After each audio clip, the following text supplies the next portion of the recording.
Implementing Electronic Health Records by Amon Randon. HIM 217 Electronic Health Records. Instructor Samuel Bufkin. March 20th, 2018.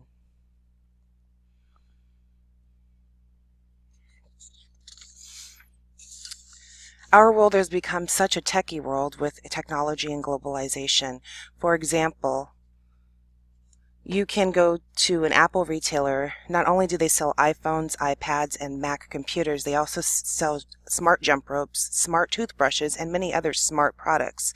It's easy to think of electronic health records as just another techie product.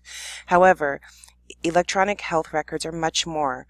EHR improves patient safety, continuity of care, and improves efficiency across the medical organization, productivity, and reduces medical costs. EHR implementation is big business. Prior to implementation, organizations should determine how ready they are for such a big project. Staffing resources, technical capabilities, computer applications such as financial, clinical, and administrative should be considered. In addition, the organization should analyze reports such as revenue, monies coming out, and have an idea of the amount of patients to be serviced, facility operations, and regulations. An organization must plan for direct and indirect costs associated with the transition. There are also direct and indirect costs associated with the implementation that should be considered and planned for. EHR implementation can cost tens of thousands of dollars to millions of dollars to implement. Due to this complexity, time and resources needed to implement EHR, it's a good idea to analyze what the facility needs and the business operations of the facility. Set goals and determine how attainable these goals are and how they will be of benefit.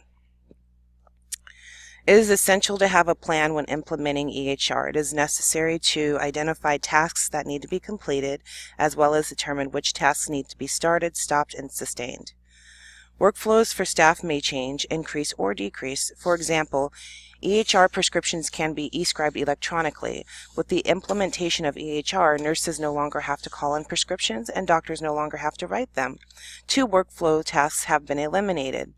Also, create a contingency backup plan in case the system has difficulty, delays, or things don't go as planned. During the approach phase, patient chart abstraction plan is determined, and the data migration between systems should be planned out or assembled electronically. The next stage in EHR implementation is an important one. A critical decision and significant part of planning. Selecting the right EHR system for the organization can make the difference between a difficult transition and a smooth one. A good approach to choosing the right system would identify key goals and select the EHR system that supports the goals. Prior to deciding the EHR system, the startup price, software maintenance, costs of upgrade, ability to interface with other systems such as lab and pharmacy systems, and the cost to connect to health information exchange should also be considered.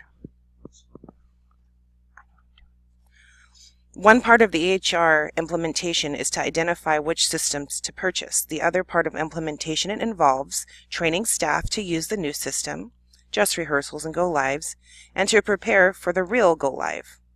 Identify bottlenecks in the workflow and work around them. A bottleneck I ran into was needing to document 2 lot numbers of 2 medications that were reconstituted together to make one medication. The bottleneck occurred, and the system would only allow 1 lot number. The way around this bottleneck was to have an additional lot number fields built into the system.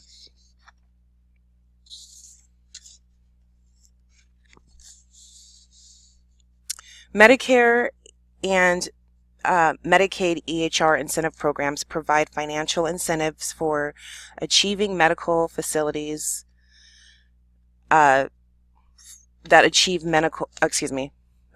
meaningful use, which is the use of the certified EHR technology to achieve health and efficiency goals.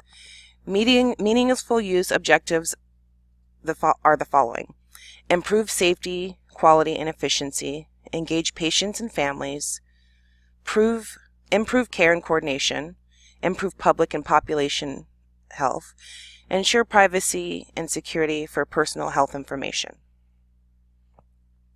The final phase of the EHR implementation is to work out all the kinks and quirks and strive for quality improvement and continuity of care.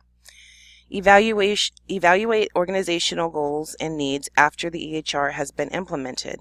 Continue to improve the workflows, and remember that training takes time, so there can be increased patient wait times, frustration, and confusion among some learners. EHR implementation evaluation will help to shape both the organization and its evolution. Often, what happens during the implementation phase is not part of the original implementation plan.